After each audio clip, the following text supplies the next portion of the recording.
3.5 কোটি মানুহৰ মাজত কি এজন জুবিন গাৰ্গ এজনে অংগৰাগ মহন্ত থাকিব নেকি? বহুত হ'ব পাৰে, আমাৰ মাজতো থাকিব পাৰে, কিন্তু আমি কেতিয়াও চিন্তাই কৰা নাই যে আমিও জুবিন গাৰ্গ হ'ব পাৰোঁ। আমি কেতিয়াও চিন্তাই কৰা নাই আমিও অংগৰাগ মহন্ত হ'ব পাৰোঁ। ভূপেন হাজৰিকা, জয়ন্ত হাজৰিকাক দেখি জুবিনে চিন্তা কৰিছিল ময়ো এনেকুৱা হ'ব পাৰোঁ, তেওঁ হৈ গ'ল। খগেন মহন্তক দেখি অংগৰাগ মহন্তই চিন্তা কৰিছিল ময়ো দেউতাৰ দৰে হ'ব পাৰোঁ, তেওঁ হৈ গ'ল। আমি কিয় হ'ব নোৱাৰোঁ? আমিও কাৰোবাক দেখি নিজৰ সংকল্প ল'ব পাৰোঁ। মোৰ এটাই অনুৰোধ, অসম পৰিৱৰ্তন হৈছে। অসমৰ ছাত্ৰ ছাত্ৰীসকলেও আকাশ চোৱাৰ সংকল্প দেখাৰ সময় আহিছে। প্ৰযুক্তিৰ লগত চিনাকি হ'ব লাগিব। পৃথিৱীৰ চাৰিওফালে চলি থকা ঘটনা পৰিঘটনাৰ ওপৰত আমি জানিব লাগিব। আজি মই যেতিয়া কলেজত পলিটিকেল সায়েন্স পঢ়িছিলোঁ, ইয়াত যদি পলিটিকেল সায়েন্সৰ কোনোবা প্ৰফেচাৰ আছে মোক কাৰেক্ট কৰি দিব। মই পঢ়ি থকা দিনত ইউৰোপিয়ান ইউনিয়ন মানে মই কি নাজানিছিলোঁ, নতুন কথা, মোৰ টেক্সট বুকত নাছিলে। কিন্তু ইউৰোপিয়ান ইউনিয়ন আজি বাস্তৱ। মই বুজিব লাগিব, মই জানিব লাগিব হোৱাট ইজ ইউৰোপিয়ান ইউনিয়ন। ষ্টুডেণ্টৰ দৰে মই পঢ়িব লাগিব। আজি মই পঢ়িছোঁ ইউৰোপিয়ান ইউনিয়ন কি হয়, ইউৰোপিয়ান পাৰ্লিমেণ্ট কি হয়, ইউৰোপিয়ান কমিশ্যন কি হয়, মই ধুনীয়াকৈ পঢ়ি লৈছোঁ, কাৰণ মই আপ টু ডেট হৈ থাকিব লাগিব। প্ৰত্যেকজন ছাত্ৰ ছাত্ৰীয়ে যদি অনুভৱ কৰে যে মই পৃথিৱীত চলি থকা প্ৰত্যেকটো ঘটনাৰ লগত আপ টু ডেট হৈ থাকিব লাগিব।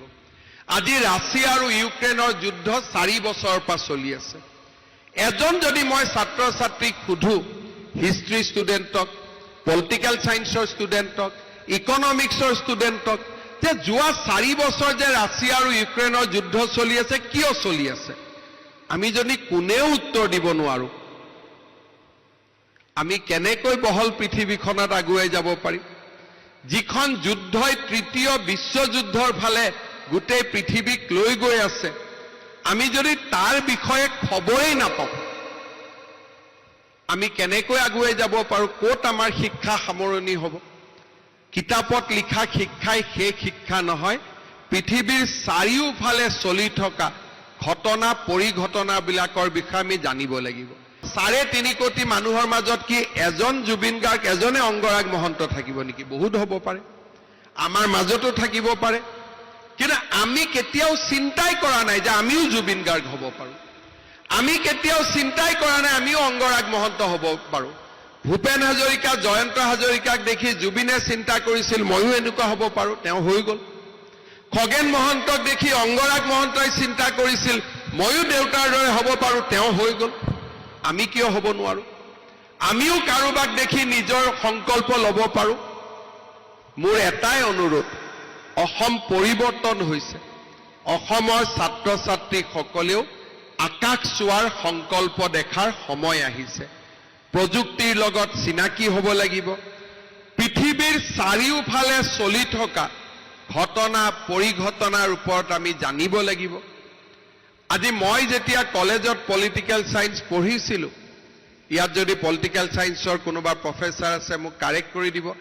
মই পঢ়ি থকা দিনত ইউৰোপিয়ান ইউনিয়ন মানে মই কি নাজানিছিলোঁ, নতুন কথা, মোৰ টেক্সট বুকত নাছিলে। কিন্তু ইউৰোপিয়ান ইউনিয়ন আজি বাস্তৱ। মই বুজিব লাগিব, মই জানিব লাগিব হোৱাট ইজ ইউৰোপিয়ান ইউনিয়ন। ষ্টুডেণ্টৰ দৰে মই পঢ়িব লাগিব। আজি মই পঢ়িছোঁ ইউৰোপিয়ান ইউনিয়ন কি হয়, ইউৰোপিয়ান পাৰ্লিমেণ্ট কি হয়, ইউৰোপিয়ান কমিশ্যন কি হয়, মই ধুনীয়াকৈ পঢ়ি লৈছোঁ, কাৰণ মই আপ টু ডেট হৈ থাকিব লাগিব। প্ৰত্যেকজন ছাত্ৰ ছাত্ৰীয়ে যদি অনুভৱ কৰে যে মই পৃথিৱীত চলি থকা প্ৰত্যেকটো ঘটনাৰ লগত আপ টু ডেট হৈ থাকিব লাগিব। আজি ৰাছিয়া আৰু ইউক্ৰেইনৰ যুদ্ধ 4 বছৰৰ পৰা চলি আছে। এজন যদি মই ছাত্ৰ ছাত্ৰীক সোধো, হিষ্ট্ৰী ষ্টুডেণ্টক, পলিটিকেল সায়েন্সৰ ষ্টুডেণ্টক, ইকনমিক্সৰ ষ্টুডেণ্টক, যে যোৱা 4 বছৰ যে ৰাছিয়া আৰু ইউক্ৰেইনৰ যুদ্ধ চলি আছে, কিয় চলি আছে, আমি যদি কোনেও উত্তৰ দিব নোৱাৰো, আমি কেনেকৈ বহল পৃথিৱীখনত আগুৱাই যাব পাৰিম? যিখন যুদ্ধই তৃতীয় বিশ্বযুদ্ধৰ ফালে গোটেই পৃথিৱীক লৈ গৈ আছে, আমি যদি তাৰ বিষয়ে খবৰেই নাপাওঁ, আমি কেনেকৈ আগুৱাই যাব পাৰোঁ? ক'ত আমাৰ শিক্ষা সামৰণি হ'ব? কিতাপত লিখা শিক্ষাই সেই শিক্ষা নহয় পৃথিৱীৰ চাৰিওফালে চলি থকা ঘটনা পৰিঘটনাবিলাকৰ বিষয়ে আমি জানিব লাগিব